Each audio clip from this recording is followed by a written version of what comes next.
Being around someone who's dying is the most humbling experience and reminder of the true value of life. As you're looking at someone who's about to leave this world, and this is something that, unfortunately, we're really deprived of, because now that's being professionalized and that's really left to those that have to do what they have to do, whether that's the medical staff or the funeral home. But being around someone who's dying, as you're seeing them taking their last breaths, and you see the look on their face, and you're humbled knowing that Malak al-Maut, that the angel of death, has just entered into the room. And you see that moment where their sight is fixed for a moment, their eyes are looking in one direction, and then the soul leaves the body.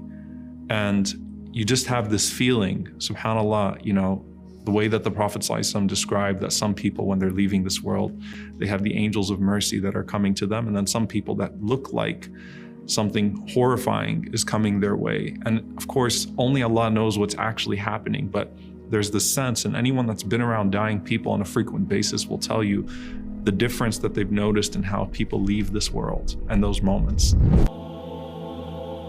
And so you're there in the room and someone's breathing their last. Their eyes are fixed. And the Prophet ﷺ had done so with Abu Salama radiallahu ta'ala anhu, as he had done with many of his companions. And Salama radiallahu anha, she says that when the Prophet ﷺ entered in and Abu Salama was taking his dying breaths, Abu Salama's eyes became fixed, and then he took his last breath.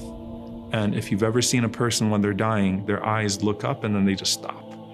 And the Prophet ﷺ, he said that verily when the soul leaves the body, the eyes follow the soul. Okay? إِذَا قُبِضَ الرُّوحِ تَبِعَهُ الْبَصَرِ. The soul, as it's leaving the body, the eyes follow the soul. And then the sunnah of the Prophet ﷺ was to then close the eyelids of that person.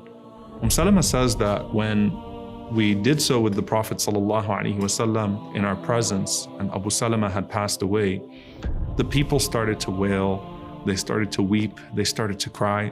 And the Prophet ﷺ said, don't say anything right now except for good, because as you're saying what you're saying right now, the angels will say Ameen.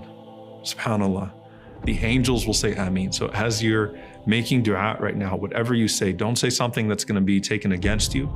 Don't say something that's going to be harmful to the dead. You have a group of angels that just entered into the room to reclaim that soul.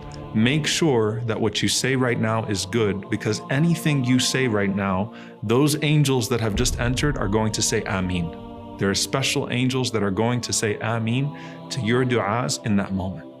And so the Prophet ﷺ told them that. And then the Prophet ﷺ said, Allahumma ghfir li Abi Salama. Oh Allah, forgive Abu Salama. Warfa' darajatahu fil mahdiyyin. And raise his station, make his station high amongst your rightly guided servants. Wafsah lahu fi qabrihi. And expand his grave. Make his grave spacious, the grave that he's about to occupy. Wa nawwir lahu fihi. And put light in that expansive grave of his. وَخْلُفْهُ فِي عَقِبِهِ. And take care of the descendants whom he's left behind. Make them pious and take care of them. SubhanAllah, the Prophet ﷺ made that dua, and the angels are saying Ameen.